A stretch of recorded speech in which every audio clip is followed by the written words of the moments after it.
I'm Matt from the Extraordinaires. What's up, man? So here we are in a carriage. Word. First time as a Philadelphian ever in a horse carriage? Yeah. First time. Actually, I work at Mamba Movers and I like drive around all over the place and I'm always seeing these guys. I never thought I'd ever... Do you work at Mamba? I do work at Mamba. I'm sure you know a shitload of people. Every musician in this town has worked at Mamba at some point. It's true. That's crazy. Question, so you're from Virginia and you now how long have you been living in Philly? I've been living in Philly for 5 years. So you're an official Philadelphian? I'm an official Philly. It takes 4 years. Since today. I actually just got my... You see? There you go. This is official today. Even though I've been here for 5 years, I finally just got my license here. Nice. I've been under the radar. That's so banging. I've been under the radar thus far. Temporary. Alright. I got like a small chance to like get on the computer and check out the Black Landlord MySpace.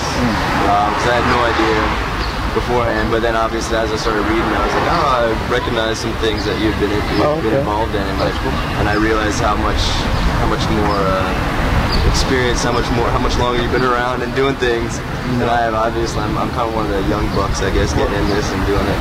It's awesome, man. I'm just paving the road. Yeah, exactly. The poverty road for musicians.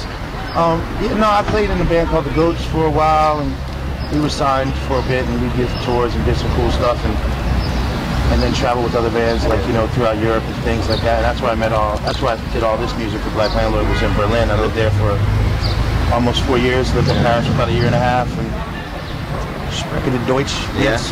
Yep. And no French though. But I met French guys and worked with like these electro guys, man, and then took all that electronic music and brought it back here. It's huge over there. Dude, it's huge, man. It's so huge. It's huge. I found things that I were into that I didn't even know I was into.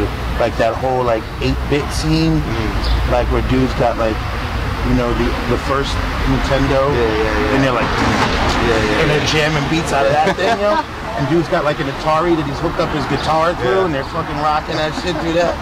So we came back, I took all that, and was like, okay, well, I wonder if this click and beat would sound cool if the trumpet player was playing it. You know what I mean? And then try to turn it all into that.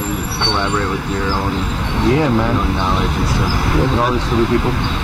That's the one of the first things I noticed in Philly. Like a lot of friends that I met that were doing music, were doing a lot of like circuit bending, and they'd take like the old like little guitars and like have all these switches on it, and get all these crazy sounds out of it. And that was kind of like the majority of my friends were all kind of in the noise, experimental noise scene. And my friend Jay started the Extraordinaires.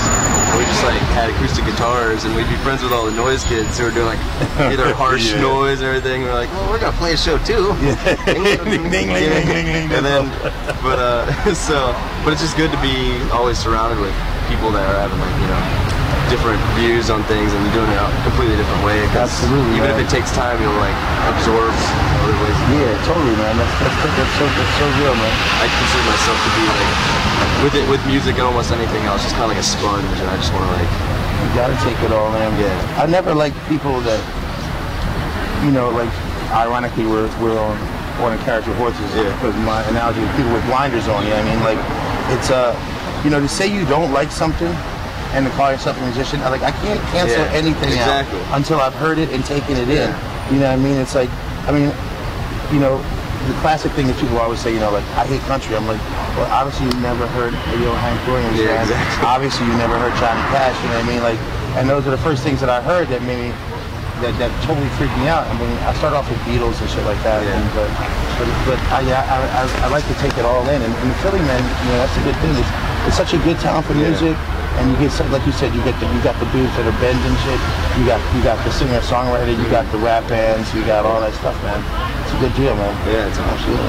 Yeah, it's like growing up, I always, when I was little, I'd listen to something I like, and then I probably wouldn't, be open to everything else. But it's funny how a lot of things I didn't like when I was growing up, like I'm really digging now, and I'm like way into it. Like I actually right when I started moving up here, I got really heavy into like listening to country music, like the only thing that I really listened to, and I used to grow up hating it, and now I'm getting into bands like like Steely Dan a lot more. When I was younger, I'm like, what? Steely Dan?